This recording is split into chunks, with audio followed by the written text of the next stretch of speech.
حضرت سیدنا ابراہیم خلیل اللہ علیہ السلام 84 برس کی عمر ہے حضرت ابراہیم علیہ السلام، کتنی؟ 84۔ اور اس عمر شریف میں حضرت ابراہیم کو خواہش ہوئی کہ مولا کیا ہی بہتر ہوتا کہ تو مجھے اولاد عطا فرماتا، مجھے اولاد عطا فرماتا، اولاد دے دیتا۔ تو اللہ رب تبارک و تعالی نے حضرت ابراہیم کی کبر سنی میں دعا کو قبول فرمایا۔ 84 برس کی عمر میں حضرت اسماعیل تولد ہوتے ہیں حضرت سیدہ ہاجرہ کے بطن مبارکہ سے۔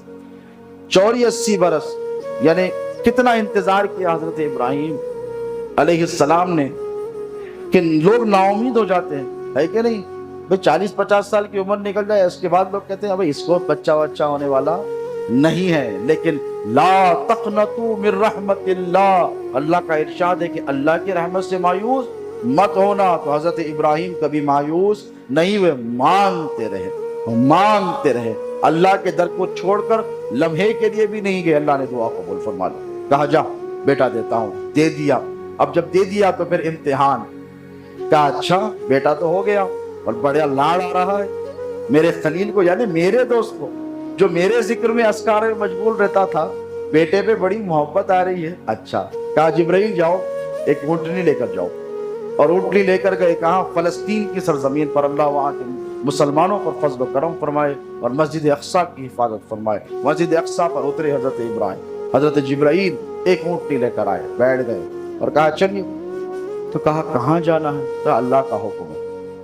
تو کہا میں اکیلے تو نہیں، کہا ہاجرہ کو بھی لے لیں اور اسماعیل کو بھی لے لیں، تینوں مل کر نکلیں۔ اب دیکھیں ہزاروں میل کا راستہ ہے، اس دور میں پاپی ادا کرا رہے ہیں، پیدل پیدل پیدل۔ جب نبی کو بلایا ساتوں آسمانوں کی سیر کرانے تو براق کو روانہ فرمایا۔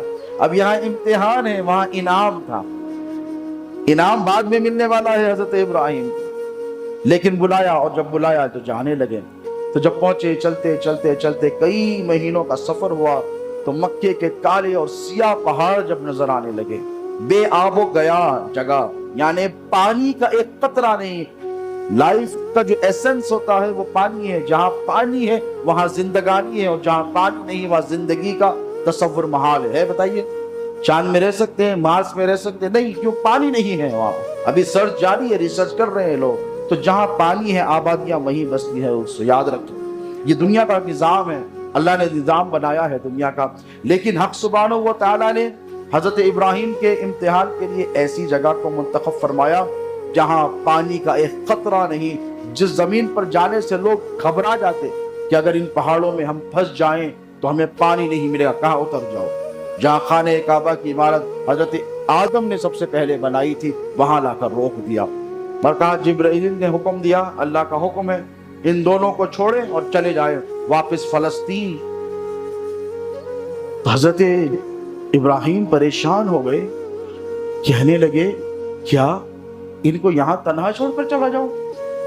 دیکھیں آگ میں جب اللہ نے حکم دیا ابراہیم کود جا، تو ابراہیم نے اللہ سے یہ نہیں پوچھا مولا کود جاؤں جلا دے گی؟ نہیں، قل یا نار کونی بردن و سلام علی ابراہیم۔ اللہ نے بعد میں حکم دیا کہ ابراہیم پر آگ ٹھنڈی ہو جا اور سلامتی والی ہو جا۔ میں نے جو شعر پڑھا تھا نا کہ آج بھی ہو جو براہیم سا ایمان پیدا، علامہ اقبال کہتے ہیں براہیم یعنی ابراہیم، آج بھی ہو جو براہیم سا ایمان پیدا، آگ کر سکتی ہے انداز گلستان پیدا۔ تو وہ صاحب عزم و استقامت ابراہیم کہنے لگے کہ کیا یہاں پر چھوڑ کے جاؤں؟ تو جبرائیل نے کہا ہاں یہ اللہ کا حکم ہے۔ حضرت ابراہیم خاموش ہو گئے، 3 میل تک جا رہے ہیں، 3 میل 5 کلومیٹر کے قریب۔ حضرت ہاجرہ پیچھے پیچھے بھاگ گیا، کیا کر رہے ہیں؟ ہمیں یہاں پر چھوڑ کر چلے جا رہے ہیں، چھوڑ کر کوئی جواب نہیں دیتے، کیونکہ صدمے سے دو چار ہے، جواب نہیں بن پڑتا، سکتہ تاری ہو گیا ہے۔ جب بہت دیر کے بعد ہوش آیا تو حضرت ہاجرہ نے کہا اللہ امرک، کیا تمہارے رب کا یہ حکم ہے کہ اللہ کہتا ہے کہ ہمیں یہاں چھوڑ دو؟ تو ابراہیم نے کہا علیہ السلام ہاں ہاجرہ یہ اللہ کا حکم ہے کہ میں تمہیں یہاں چھوڑ دوں، اور اسماعیل کو بھی۔ تو کہا اگر اللہ کا حکم ہے تو تم جاؤ، میں اللہ کے حکم کی تعمیل کروں گی۔ تو یہ ماہ مقدس اس جذبہ ایثار و قربانی کی تعلق رکھتا ہے۔ دوست سوچے زندگی میں کبھی آپ اللہ کے ہمارے پاس کتنے احکام آتے ہیں اور ہم کتنی روگردانی کرتے ہیں ان احکام سے۔ اگر آپ سے کہا جائے کہ بے آب و گیا ایسی ایسی وادی میں جہاں پانی کا تصور نہیں، حیات کا تصور نہیں، جہاں پہ ایک دن گزارنا محال ہو جائے، اپنے چہیتے بیٹے کو جو 84 برس کی عمر میں جو تم کو ملا ہے، اتنے سال کی محنت کے بعد، لگن اور دعاؤں کے بعد چھوڑ دو تو کیا ہم چھوڑ دیں گے؟ نہیں دوستو، یہ حضرت ابراہیم علیہ السلام کا جذبہ ایثار تھا جو ہمیں درس دے کر گیا ہے کہ اللہ کی محبت میں اگر سب کچھ قربان کرنا پڑے تو جھجکنا نہیں، کترانا نہیں، کر گزر جانا، باقی سب اللہ کے ہاتھ میں۔